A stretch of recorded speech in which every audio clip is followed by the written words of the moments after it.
So today I'm going to be talking about inspiration when you are in a drawing rut. Hi, my name is Escobar. I'm a storyboard artist on the Simpsons television show. I've been working on the show for over 25 years now, and I'm here to empower you. So this is a question that I've been asked by one of my patrons. I'm just answering a lot of questions my patrons asked me because I asked them to ask me questions because I didn't have any videos recorded and I wasn't sure exactly what to record, what they wanted to know about. One of the questions that was asked was, I'm curious, do you have a go-to muse or source of inspiration for when you're in a rut or just to become inspired? The question is kind of hitting close to home for me, because for the last 4-5 months now, I've been in a rut, in a big drawing rut. That said, I still got drawings done. And I can talk to you about what I did to get through. Well, and to be honest, I think I'm still a little bit in it. One of the things that I did was avoid doing any drawing that I honestly didn't want to do. So that was one thing. But what inspired me to draw? The one consistent thing that I did while I was in my rut was draw comics. I didn't stop drawing comics. The reason why I didn't stop drawing comics is because that is where my heart is. Drawing comics. Drawing comics to me isn't ever any work. Well, I don't want to say that. There are parts of the process that are extremely boring and I don't like. Specifically, I do not like having to flat all my artwork in order to color it. I hate that process. I hate that part of the process. I despise it. Even as I'm recording this video, I am in the process of doing that in the current comic that I'm working on, and I hate it. Having said that, I think that that is probably the only part that I really hate. And I like doing comics. So in a lot of ways, I think I may have to rethink even coloring the comic at all. I don't know, my comics at all, so that I could just, I don't know. Is there any way to skip that part? I don't know. But usually when I want to be inspired to draw, one of the things I do is I actually read comics. Because they make me want to make comics. The other thing that I kind of think would have been helpful had I thought to do it was read books like this one. Creative License. This is a little bit more about talking about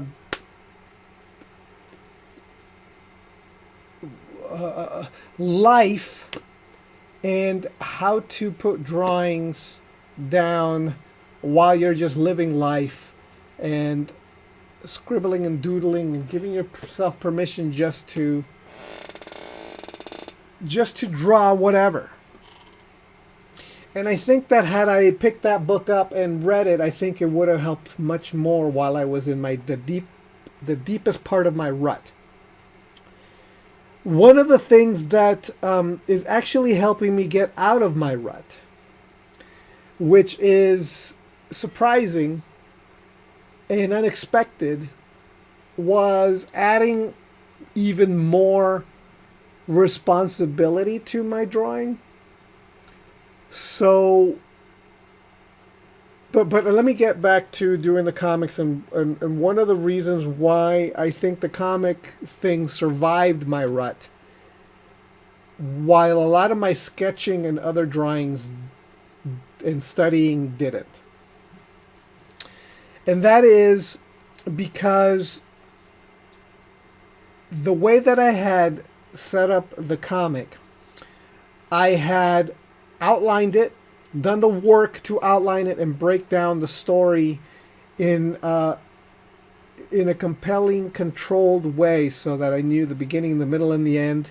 I knew where it was going. I knew the basic beats. It's a very common story writing device to do. Screenwriters do it a lot. Some novelists do it a lot, where you just map out the entire story. It's not and you hit all the beats. You know where the ups and downs are going to be. You know where all the turning points are going to be, that sort of thing, and you know where you're going, so that you have a structure. In a lot of ways, it's like a sketch or a thumbnail for artists. You get to sketch out the thumbnail and design the pieces, and you get to toss around different versions of this concept until you get something that you like.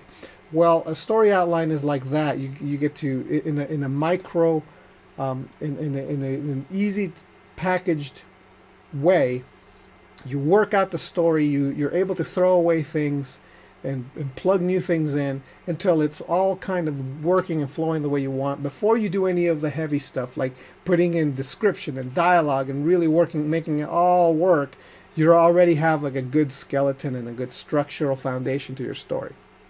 Well, I went through that process, and then I went through the process of scripting out the story. And by scripting it out, I meant writing down all the dialogue and all the scenes with very minimal description of what is happening, just enough to remind me or to give me an idea as to what the visuals may be.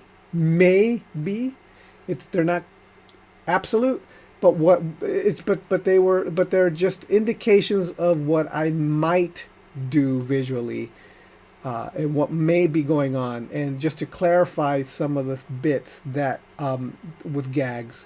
And I try to really work out all the dialogue and come up with good jokes throughout the story. So I had the foundation, and then I had to like populate it with gags, because I'm doing a comedy.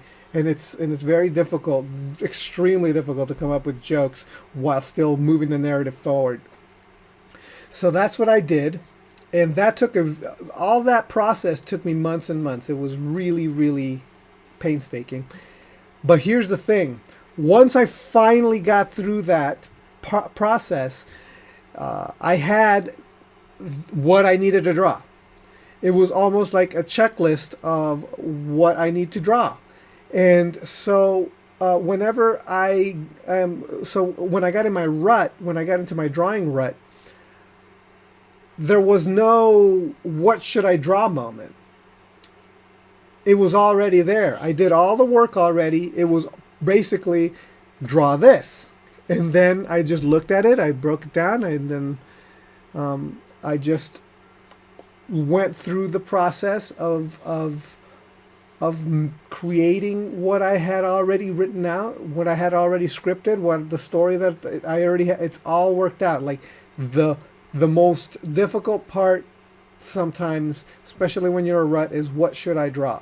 Well, that problem, I never had that problem, because the comic was already there. It was already worked out, and all I needed to do was see what I needed to work on.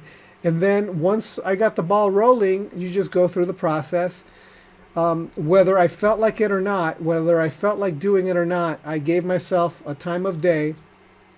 From this time to this time, I'm just gonna do this until the time's out.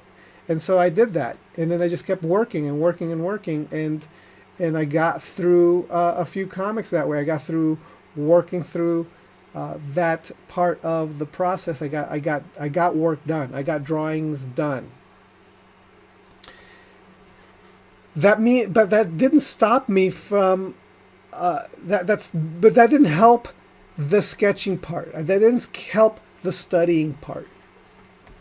So that brings me to the second part, where I gave myself even more tasks, and that is that so in the middle of this rut, I decided that I wanted to do something more for my patrons on Patreon. I wanted to reward them even more. So I announced a few weeks back that I was going to start doing, for anybody who's contributed more than a certain amount of money, and in this particular time, in this particular way, like when somebody has contributed throughout the lifetime of their patronage on Patreon, at $200, I would create an original piece of artwork and send them to them. It's almost like a commission layaway, except they don't get to ask me what they want. I just draw something and give it to them. And every $200 benchmark after that, I would send them another one. So now that I've committed to doing that, I wanted to give them something worth having. The thing is that at this moment, I don't know what that is. And so what I started to do was I started sketching in my sketchbook again to find that thing that I wanted them to have. And I have been doing that for the last month since the announcement. And I found that because I have this goal of giving my patrons a solid drawing, a good piece worth having, I needed to sketch in my sketchbook to discover what that would be. And I have an idea, but it was through sketching and playing that I got to the point where that kind of experimentation became fun again and compelling again and inspiring again.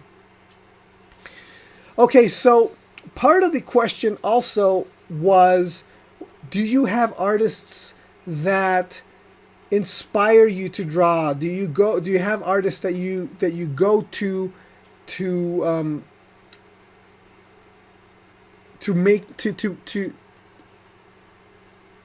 make you want to draw some more?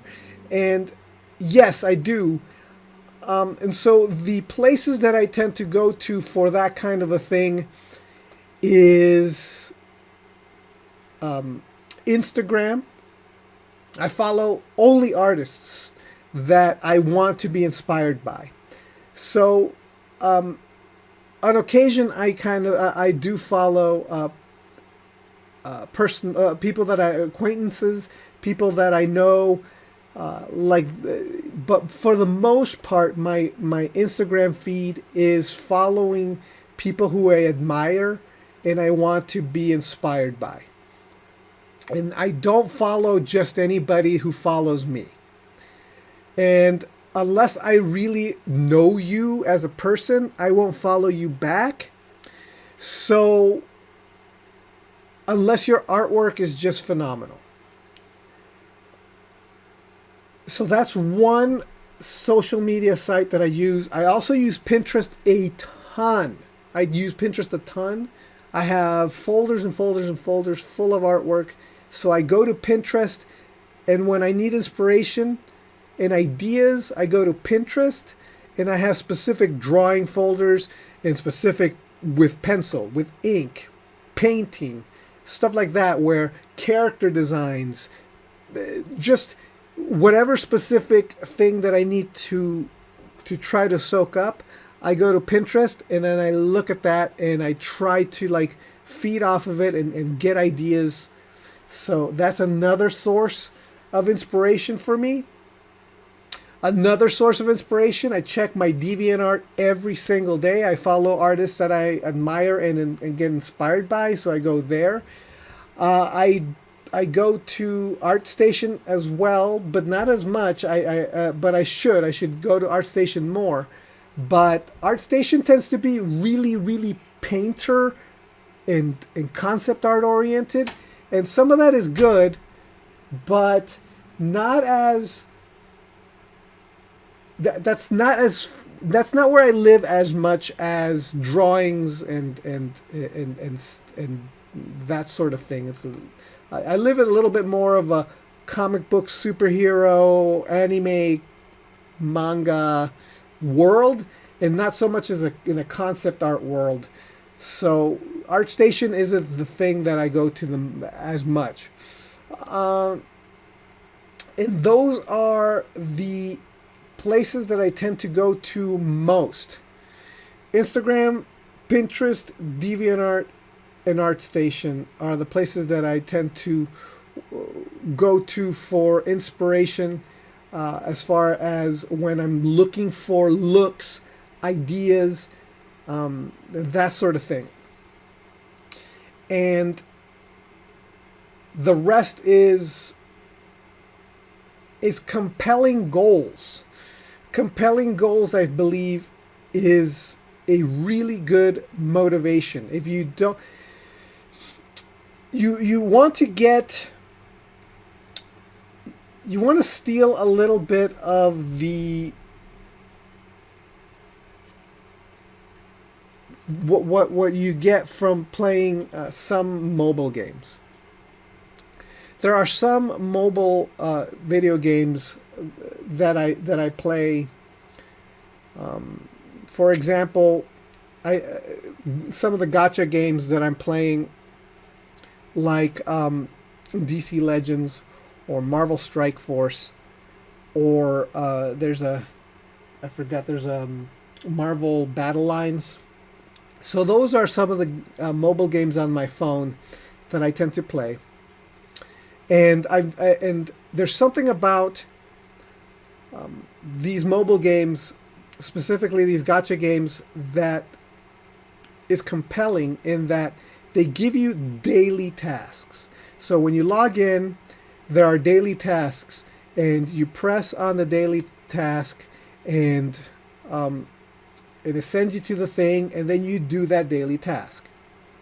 You do that battle.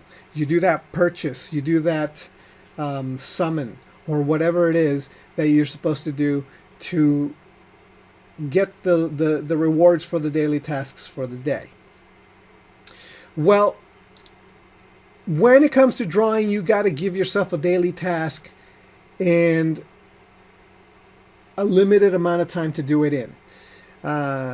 So that's, in the long run, that's what I noticed kept me going and kept me motivated and kept me inspired, is having that daily task, like a mobile gacha game, where the comic was my daily task.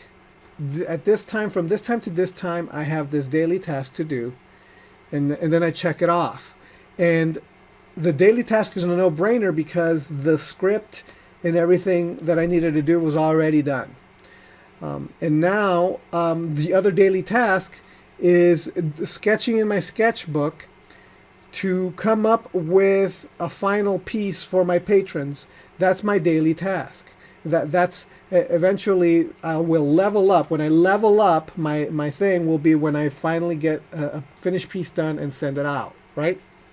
One of my other daily tasks or monthly tasks is doing a postcard for a patron, and that forces me to do a piece, a final piece.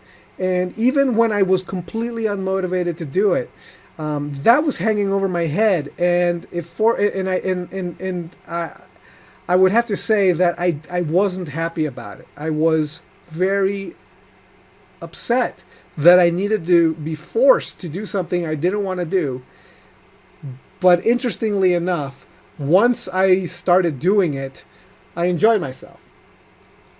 So daily tasks, forced goals is motivating in and of itself, because in a lot of ways, because you've got to do this thing, sometimes it forces you to go back to your inspiration, like your Pinterest boards and your Instagram boards, and get that inspiration just to be able to do what you need to do. So maybe I'll do another video of the artists that I really like and maybe why I like them. But that, for me right now, just to answer the question, that's how I get over my ruts and keep moving forward in spite of my ruts, and trick myself into inspiration. Giving yourself actual goals for actual people is actually extremely motivating. I don't think that I would enjoy it as much if I was asked to do a thing by somebody, because that's what I do every day at work. I draw for somebody else, and I desperately need to be able to draw for myself for it to be enjoyable. But the fact that I'm drawing for myself, but I'm doing a piece for someone else, that I am inspired to draw for them, that is extremely inspiring. That is extremely motivating, and I wouldn't have ever thought that that would be the case until I did it. Until I, well, not did it, but put myself in a situation where I needed to do it. So that's my answer to the question, how to get past a rut and get inspired to draw. All right, so maybe next time I'll start talking about specific artists that I am inspired by, and why I'm inspired by them, and why you probably should check them out. All right, so that's it from me, and I'll talk to you next time. All right, bye.